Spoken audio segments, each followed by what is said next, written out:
Hello. Um, my name is Rick Allen, and I've been trying to gain access to the digital archives of the life's work of my best friend, Daryl Vernum. Um, I have not succeeded yet.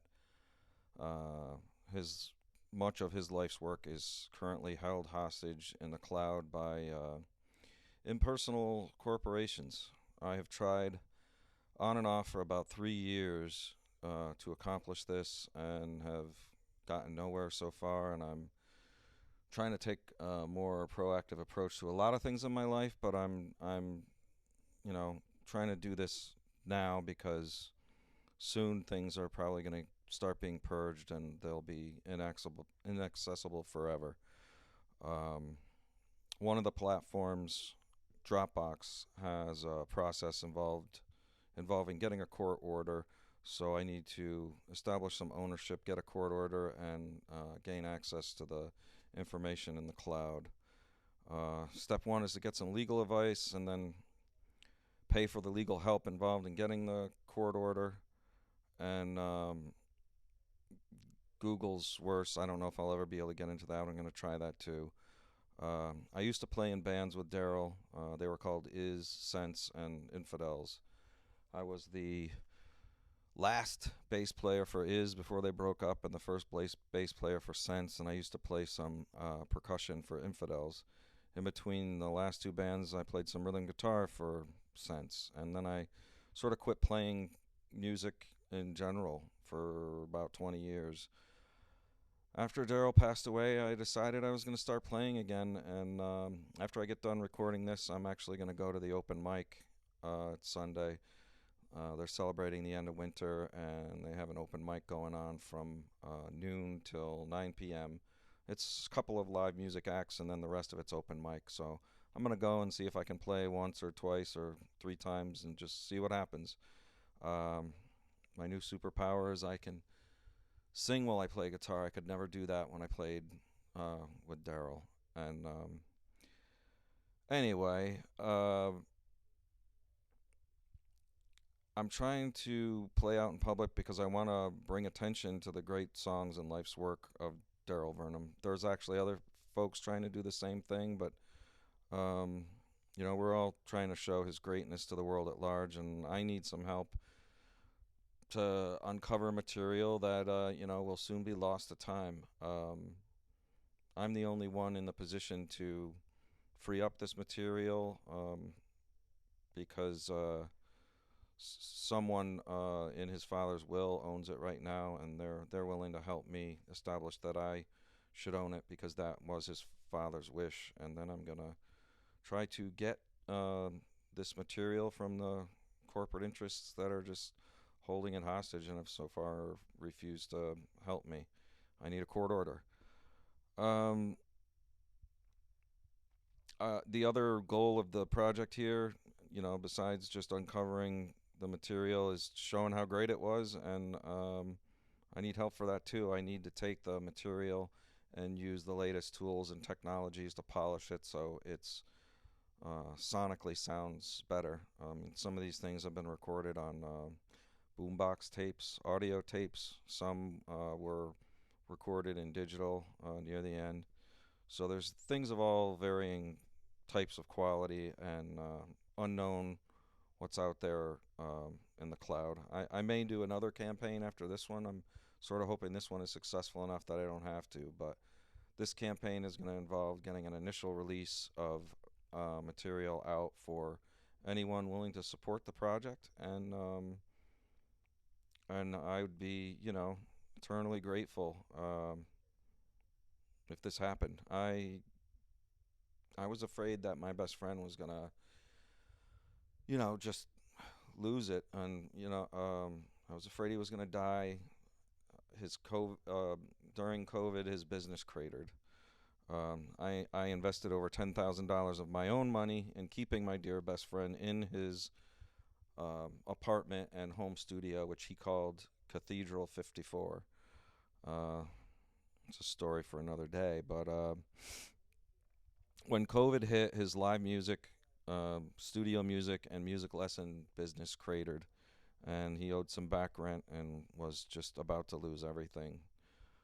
Um, he would have been evicted with 10 or more guitars, electric guitar, bass guitar, acoustic guitar, etc., piano, saxophone, recording gear, computers, screens, everything he spent his whole life building up. In New York, he wasn't willing to do a lot of cover songs. He only wanted to play his music, and he did that his whole life. And down in Texas, he was able to develop his music further and earn a living with his music skill. And he was very proud to be part of the 1% of people that in their lives are able to do that. There's 1 percenters who are billionaires, and there's 1 percenters who can make a living with music and art. And he was talented enough to do that. He just didn't get the recognition he deserved, and I'm hoping posthumously some of that might come. Um,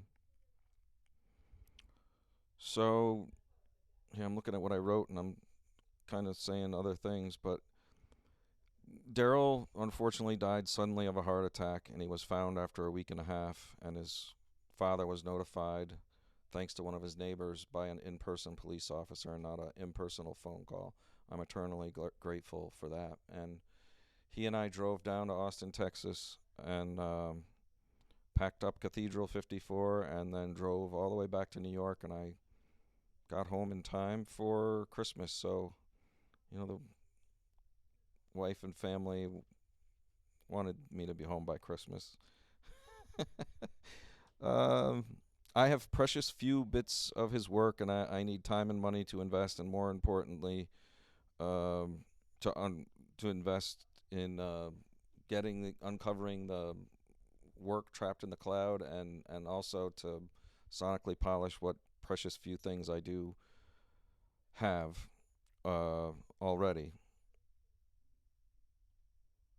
Uh, Google won't help family or friends at all, and if you can access material, like, you can get to it, and if you can't, they don't have a process. At least Dropbox has a process, and Daryl was not, rich in terms of money. His estate didn't amount to much. It was considered personal effects and worth under, I forgot how many $1,000s. He didn't have a 52 Stratocaster, 56 Stratocaster, or something like that. He had a Mexican Telecaster, and it's a beautiful guitar. It's sitting next to me. I should put it on the screen. Speaking of beautiful stuff, the Daryl's first band is, so he made that cassette cover. Daryl's earliest musical influence was the legendary local Dr. David Bornasian. When his estate went up for sale, Daryl made sure a friend of his grabbed a couple of artifacts, and he loved B, and so did I came up through that program too. Here's Daryl working down in Texas with the Happy Horse Band. Daryl had a corporate logo. You can find a lot of his material online, actually, if you search for Daring Ventures Multimedia. This is the Daring Ventures Multimedia logo. Notice it looks like M and I. Well, if you reverse it by taking a mirror image, it will look like a DVI or DVM. DVI was the first incarnation of his business concept, Daring Ventures Incorporated. Music, composition, visual arts, prose, poetry, architecture. Where's the Johnny? Yeah, where's the money? When am I going to get paid? This is one of the great sketches that he did. This is an example of his earliest work, kind of a grainy thing, and you can kind of tell that, that's not as good as what he did later in life. He liked to draw pictures of my dog. He did a really abstract one. And yeah, here's Fergus, my dog. And here's a less abstract version of Fergus, my dog. All this art is going to be hanging at the Moon and River Cafe in Schenectady, New York, for the month of March. And during that month of March, this fundraiser is going to go. Actually, this fundraiser is going to go from Leap Day, February 29th, to the full solar eclipse on April 8th. Here's a couple of special things. This is a picture that Jude Goldman took of Daryl that I've never seen in color, and is hung in art galleries in various places. And it's just kind of amazing to see it. And it looks so lifelike in color as opposed to the also awesome black and white version that I have seen. And Daryl started off on saxophone before he switched to guitar.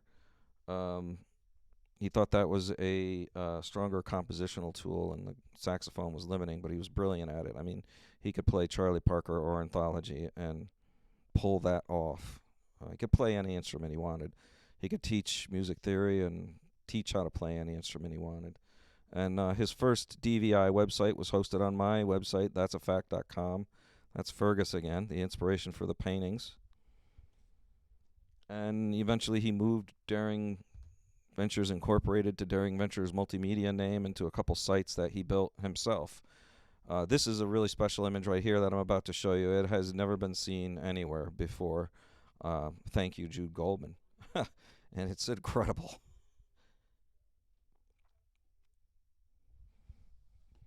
A friend of mine told me I should use that for maybe a first record cover, so we'll see what happens. Thanks.